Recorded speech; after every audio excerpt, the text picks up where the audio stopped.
Hi everybody, I'm Joe from Mandarin Bilingual Center. Want to hear a Chinese story? Here we go. 今天的故事是大鸟和小鸟。大鸟很大很大，小鸟很小很小。这是关于它们两个的故事。有一天，阳光灿烂，大鸟带着小鸟去散步。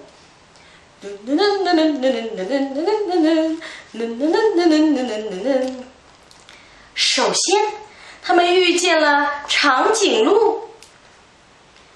大鸟和长颈鹿打招呼，说：“你好，长颈鹿。”小鸟也想和长颈鹿打招呼，但是小鸟太小了，脖子不够长，不能和长颈鹿打招呼。他们又来到了花园里，大鸟一下子就闻到了花香。好香的花呀！小鸟也想闻花香，但是小鸟太小了，它使劲还是闻不到花香。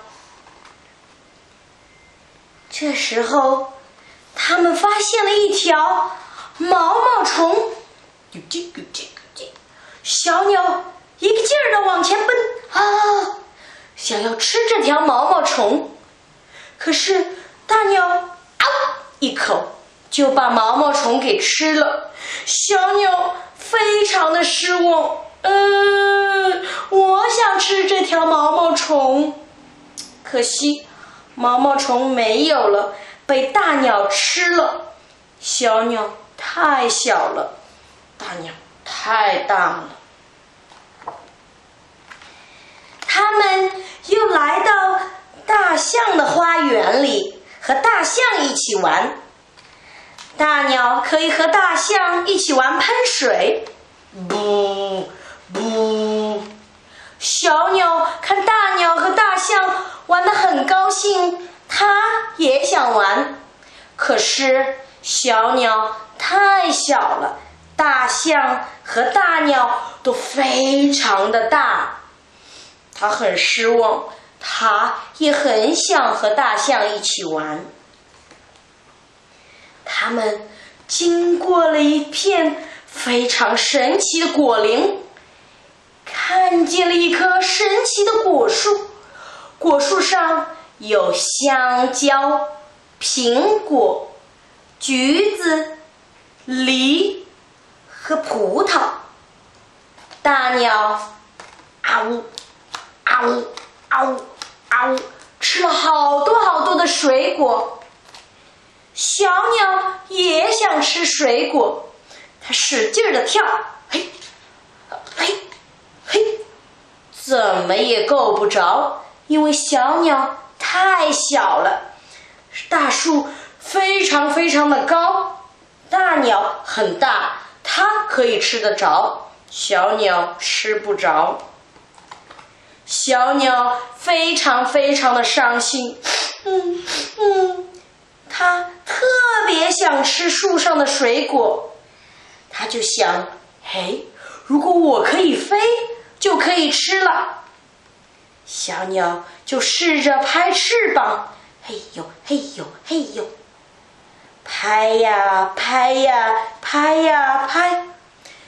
终于小鸟飞起来了！我飞起来了，棒！它越飞越高，它首先飞去和长颈鹿打招呼，你好，长颈鹿。还去花园里闻了花香，好香的花。还和大象去打了招呼，你好，大象，下次我们一起玩。最主要的是它可以吃到果子了，它吃吃了好多好多的果子，它还和大鸟一起分享。